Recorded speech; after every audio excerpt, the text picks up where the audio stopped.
Hey class, I thought I'd try and do a little intro to Jamaica as we head, and dang, as the winds and storms come into Cody this afternoon, wouldn't it be a great class to be holding in Jamaica right now? So here we are with Murphy, moving into our next tradition. I want to have a look here at the last sentence of his intro paragraph. He says, uh, this is the world of revival Zion, and this portrait, like those of Voodoo, Candomblé, and Santeria, will bring us toward the religious experience of Jamaica's revivalists by describing the community which developed and continues to maintain the tradition, the services they perform to embody it, and the spirit which inspires it. And I want you to note, in terms of your writing and the final writing project we have, but really any academic writing project, he's using a nice parallel construction throughout the whole book, right? Where we're working from the outside in. We're going to go start with the community, move through the service, and his focus is in on the spirit.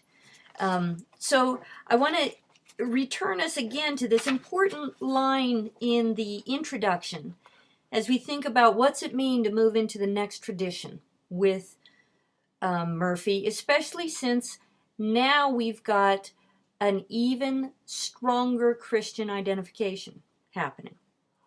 So here on page 1, he says, the religions of the African diaspora are different from each other in that each possesses a unique heritage from African, European, Native American, and still other sources.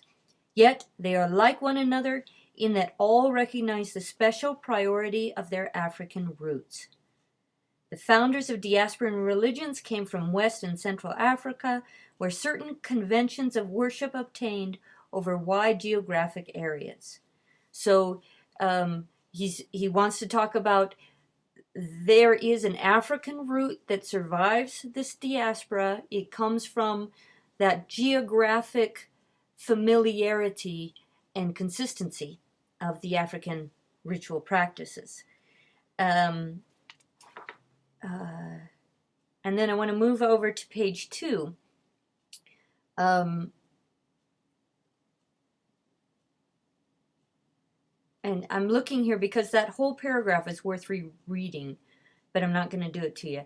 Yet the subject of this study is something different from cultural heritage or social history. While these are vital to a full appreciation of the religions of the African diaspora, I am concerned with the similarities and differences among the traditions in a more limited way.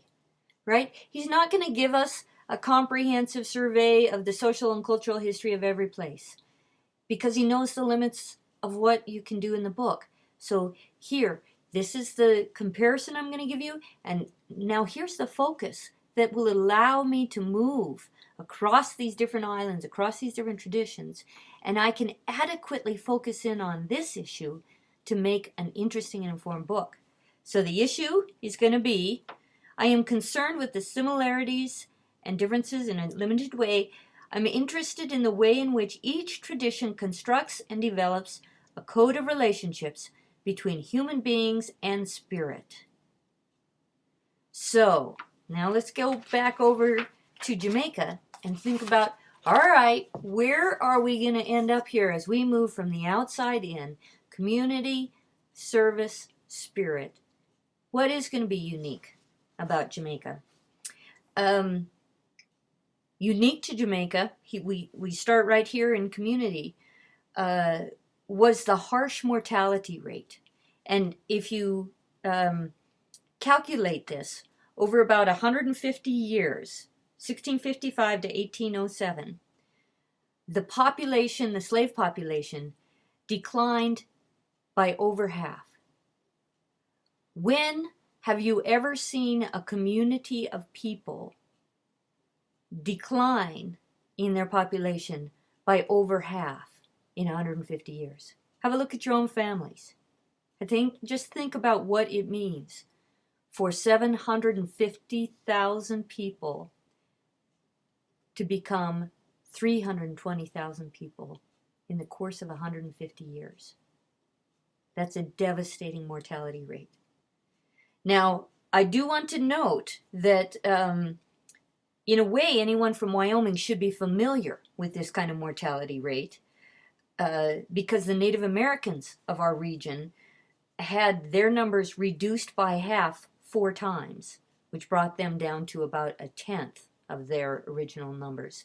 So that over the course of about 4 smallpox epidemics for the Crow, they figure, started at around 20,000 people. The first wave brought them down to 10. The second wave brought them down to 5. Third wave down to 2,500. Fourth wave down to 1,250 Native Americans near the end of the 1880s. Crows. So it's not like we are unfamiliar with the effects of conquest, right? We all get to share the privileges of having been on the winning end of that deal. But nevertheless, let's go back to Jamaica. I just want to make sure we understand that we are tied into this whole history of conquest. So what the mortality rate there is...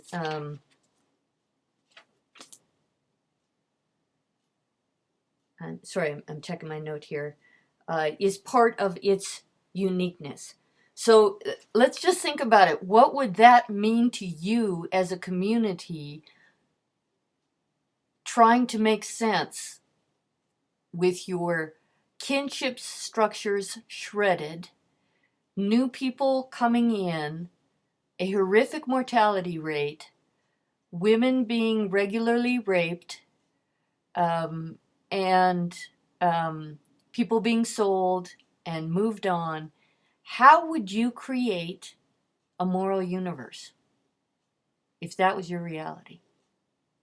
How would people, and let's think that the grandparents are not surviving this stuff. It's not like you get to consult the elder statesmen of your nation for this, right? You're going to be people our age and younger, trying to create a moral order out of that situation. So we move right into another unique characteristic with Jamaica, Obeah and Mayal. And so the Obeah, these two, Obeah, let's call that kind of the umbrella term, where Mayal has a kind of within, but maybe an appendix, big old appendix, social appendix to Obeah is the Mayal.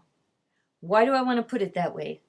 That the Obeah carries a dark side to it, the need to harness an ability to capture a person's shadow and make it strong enough that it could survive the master's world. So it's got to have a dark side that you are going to make strong enough to survive the inhumanity of your world. So it is an overarching moral universe that implicates, that identifies that there would be a shadow within a person that can survive this process. Now, the Obeah ends up moving in a potentially always ambiguous way, right? Because it can be used to harm or hurt people within the community, as well as trying to arm people against the violence of the slave system. And the Mayal begins to develop in a more public and social way with a stronger female leadership in the dancings that are going to create a social spirit that can actually pull out the darkness and redeem you into a new wholeness. So if you can think about these two, Obeah is an overarching idea. The Mayal becomes a more female-directed space with more dancing, more of the sense of a self that can physically be moved into a state of receptivity for a spirit. And from there, create a social answer to the potential ambivalent dangers, not only of the slave world, but also of an obeah man. And obeah and mayal are words that I promise you after this class you're going to hear them. You're going to hear them maybe in Creedence Clearwater.